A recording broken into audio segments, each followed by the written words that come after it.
அஸ்ஸலாமு அலைக்கும். Hi friends, இன்றைய நாள் வீடியோவில் பச்சரிசி வச்சு செய்யக்கூடிய ஒரு ஸ்வீட் ரெசிபி தான் பார்க்க போறீங்க. இந்த மாதிரி ஸ்வீட்டை நீங்கள் சாப்பிட்டு இருக்கவே மாட்டீங்க. இதை களத்தப்பம் என்று சொல்லுவாங்க. இது பார்க்குறதுக்கு கேக் மாதிரி இருக்கிறதால ரைஸ் கேக் என்றும் சொல்லுவாங்க. இதை பார்த்தீங்கன்னா பிக்கும் போது ஓட்டையாக நிறைய லேயர் மாதிரி பிரிஞ்சு வரும். சாப்பிடும்போது ரொம்பவுமே டேஸ்டாக இருக்கும். எல்லாருமே ஈஸியாக செய்யக்கூடிய மெத்தடில் தான் இந்த ரெசிபி ஷேர் பண்ணியிருக்கிறேன். எப்படி செய்கிறேன்னு பார்க்கலாமா?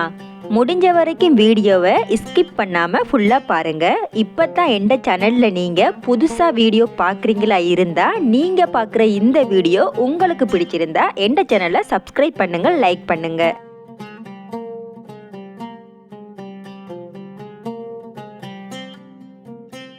இந்த ஸ்வீட் செய்கிறதுக்கு இந்த டம்ளரால் ஒரு டம்ளர் அளவுக்கு பச்சரிசி எடுத்துக்கொள்கிறேன். இது சரியாக 250 கிராம் அளவு வரும்.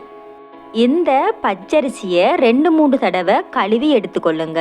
அரிசி ஃபுல்லாக மூழ்கிற அளவுக்கு தண்ணி ஊற்றி 3-4 மணித்தியாலமாவது அரிசி நல்லா ஊறி வார வரைக்கும் அப்படியே விடுங்க.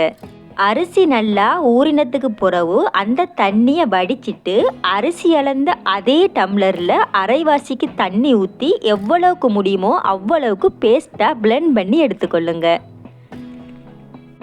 இப்போ இது ஒரு ஓரமாக இருக்கட்டும்.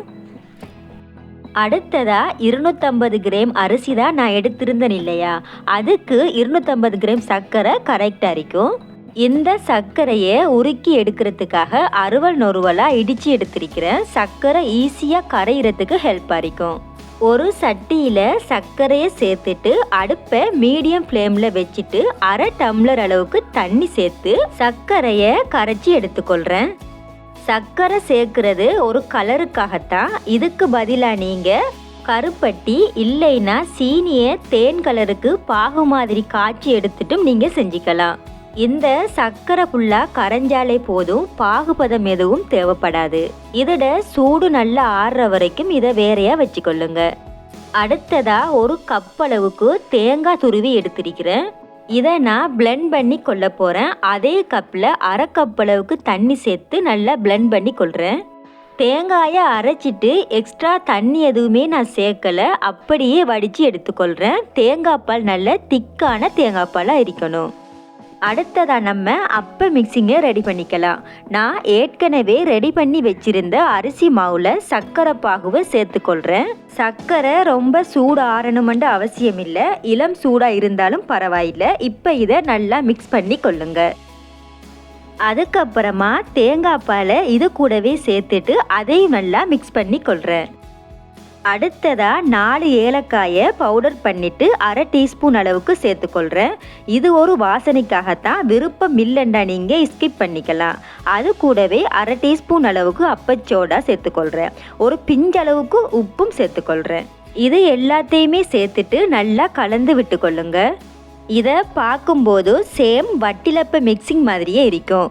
கொஞ்சம் டிஃப்ரெண்ட் தான். வட்டிலப்பத்துக்கு முட்டை சேர்த்துக்கொள்ளுவோம், ஆனால் இதுக்கு நான் அரிசி சேர்த்துருக்கிறேன், அவ்வளவுதான்.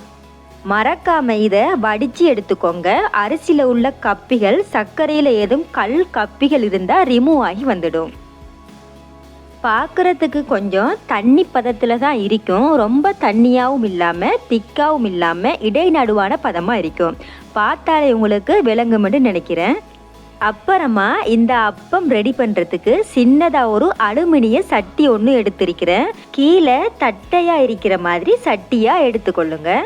இந்த சட்டியை அடுப்பில் வச்சுட்டு ஸ்டோவை ஒன் பண்ணிவிட்டு ஒரு கரண்டி ஆயில் சேர்த்துக்கொள்கிறேன். இந்த ஆயில் கொஞ்சம் ஹீட் ஆகின உடனே அப்ப மிக்சிங்கை இதுக்குள்ளே ஊற்றிக்கலாம்.